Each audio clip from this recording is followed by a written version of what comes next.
And the king goes on, "Therefore tell me the dream, and I shall know that you can give me its interpretation." That's Daniel 2 verse 9. In other words, what the king is slyly saying is, don't pretend that you know my dream when you really don't know it. You're supposed to be able to see into the future. You always say that. Now prove it to me. Tell me what I dreamed. Now the Chaldeans obviously were very worried, and they protested, "There is not a man on earth who can tell the king's matter." Verse 10. And friend, this is true. There was no one on earth that could do what the king asked. Only the God of heaven could reveal what the king dreams in his bedroom. Only the God of heaven can accurately, precisely reveal the future. The king became so angry, he rashly ordered the execution of all the wise men of Babylon. Now news of the king's command reached Daniel. Daniel was not a psychic, he wasn't part of this group, but he was one of the king's wise men. And when Daniel asked why he also was to be killed, Arioch, the executioner, told him the story of the dream. So Daniel went in before the king and said, "King, give me time.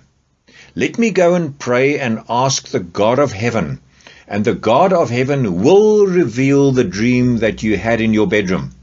And the God of heaven will reveal the future to me, and I will return and explain to you what you dreamed." And in the night vision, God revealed the dream and its interpretation to his servant Daniel in answer to his prayer.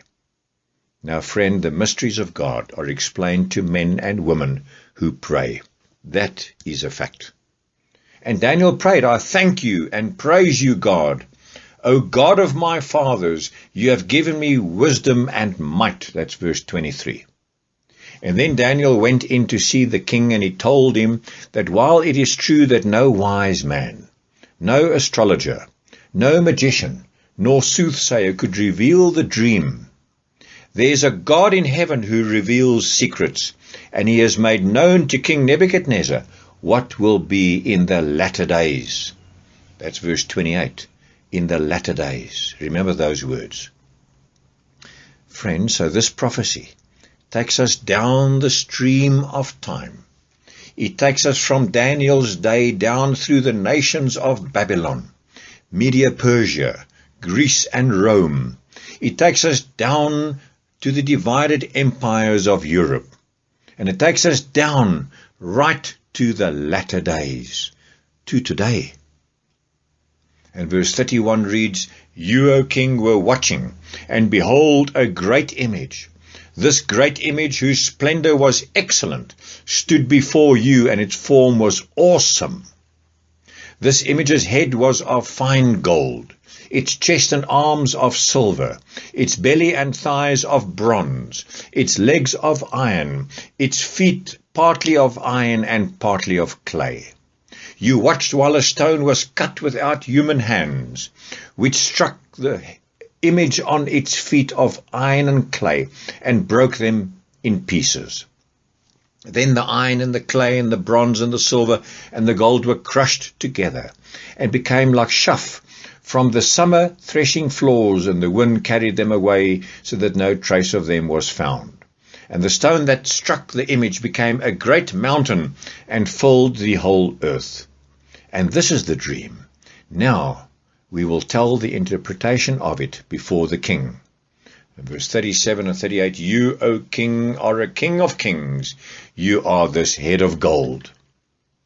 Now, friend, the head of gold represented Babylon, or Nebuchadnezzar's kingdom.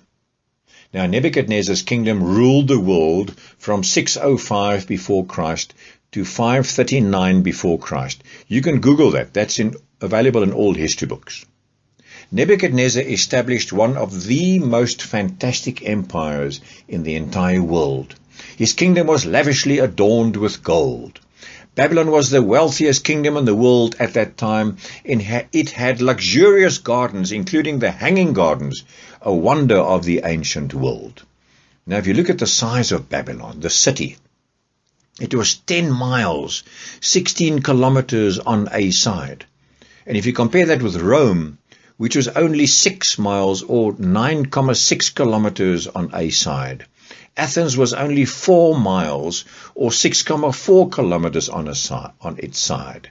So Babylon was a massive city. The temple of Marduk was 300 foot high. That's 91 meters. Outside it was covered with blue glazed tiles. It must have been a magnificent sight. Inside it was overlaid with gold. And that in one temple alone, now Nebuchadnezzar had many temples, but in one temple alone, Nebuchadnezzar used 18 tons of gold. 18 tons. That's 16,000 kilograms.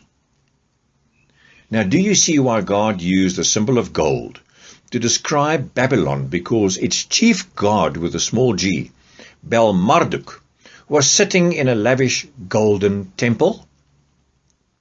Bel-Marduk, the chief god of Babylon, was a golden image on a golden throne before a golden altar beside a golden candlestick.